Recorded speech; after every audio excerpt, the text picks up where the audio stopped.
बोलू नका नाहीतर देशद्रोही ठराल. बोलू नका नाहीतर देशद्रोही ठराल. दिसतंय ते पाहून घ्या, सवय मौनाची लावून घ्या.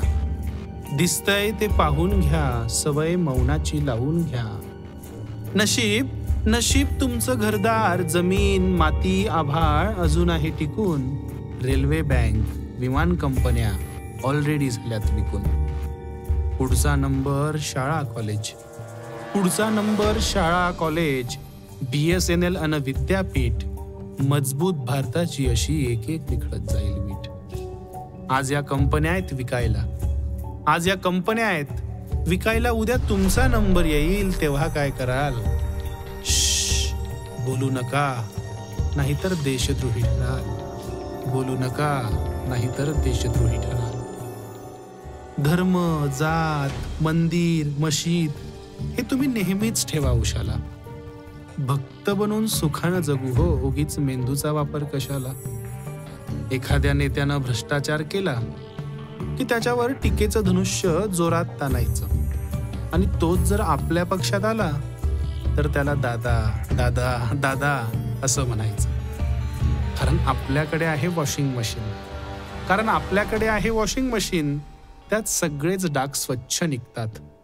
म्हणून तर कमळासाठी दलदलीतही रांगा लागतात. आता या रांगेत आलात तरच निर्दोष ठरतो मासा, आणि रांगेबाहेर थांबला की लगेच चौकशीचा फासा. आज फासा या पुढाऱ्यांना, आज हा फासा आहे पुढाऱ्यांना. उद्या तो लोकांच्याच गळ्यात पडेल तेव्हा काय कराल? बोलू नका नाहीतर देशद्रोही ठराल. बोलू नका नाहीतर देशद्रोही ठराल. पेट्रोल गॅस कितीही वाढला, पेट्रोल गॅस कितीही वाढला, आणि बेरोजगारी सोबत कितीही वाढली महागाई, तरी पकोडे तळत शांत बसायचं, त्यावर शब्दानंही बोलायचं नाही.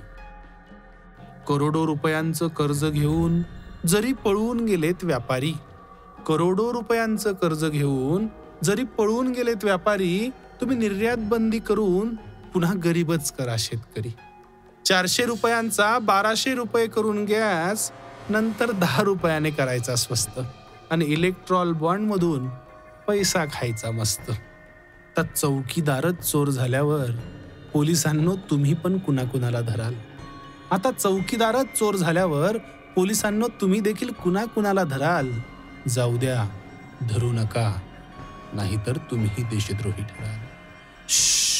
बोलू नका नाहीतर तुम्हीही देशद्रोही ठराल. जाऊ द्या, बोलू नका नाहीतर तुम्हीही देशद्रोही ठराल.